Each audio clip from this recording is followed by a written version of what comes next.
So for today's video, I'm going to discuss about exponential equations.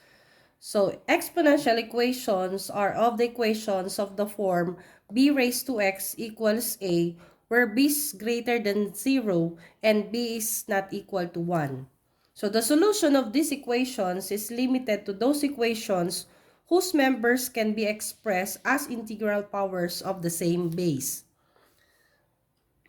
So let us find x if 3 raised to x plus 1 is equal to 243.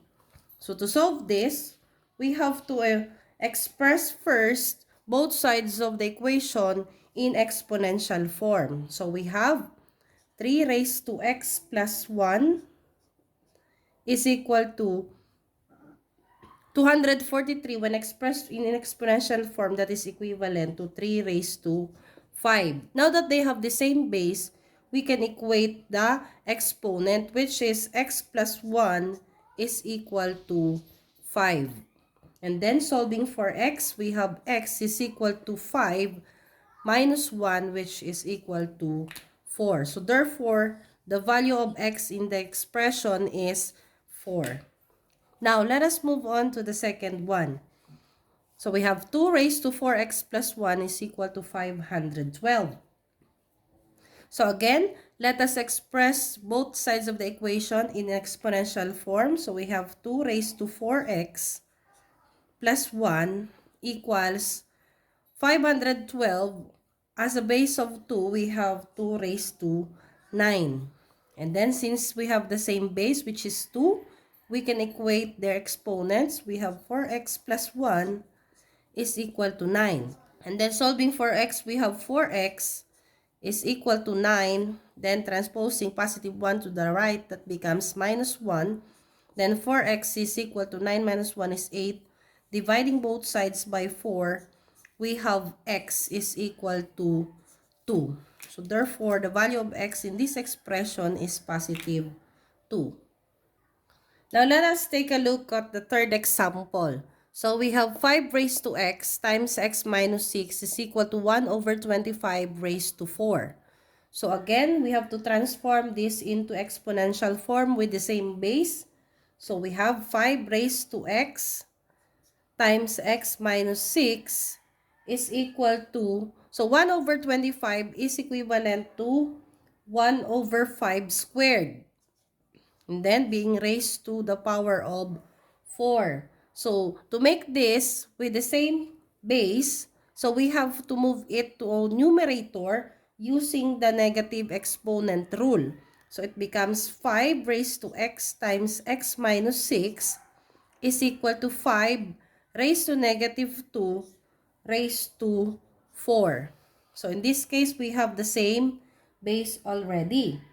Then using power by power, we will multiply the exponent such that it becomes 5 raised to x times x minus 6 is equal to 5 raised to negative 8. And then we have the same expressions with the same base. Now that they are equal, we can solve for the equation. So x times x minus 6 is equal to negative 8. Then solving for the value of x, we have x squared minus 6x. Then we have to transpose this to the left such that we will form a quadratic trinomial, which is x squared minus 6x is equal plus 8 equals. And then solving for x, we can factor this. So we have the factors of x squared is x and x. And then the factors of 8 that when we add is equal to negative 6. So we will have negative 4 and negative 2. Because this is positive, so we have the same operations. So that is equal to 0. Then solving for x, we have x is equal to positive 4.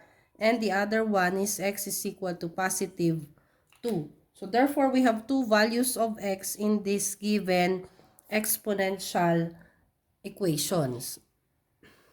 Now, let us have the last one. So, find x if 3 raised to 2/3 is equal to 9 raised to x. So, again, we have to transform this into exponential form.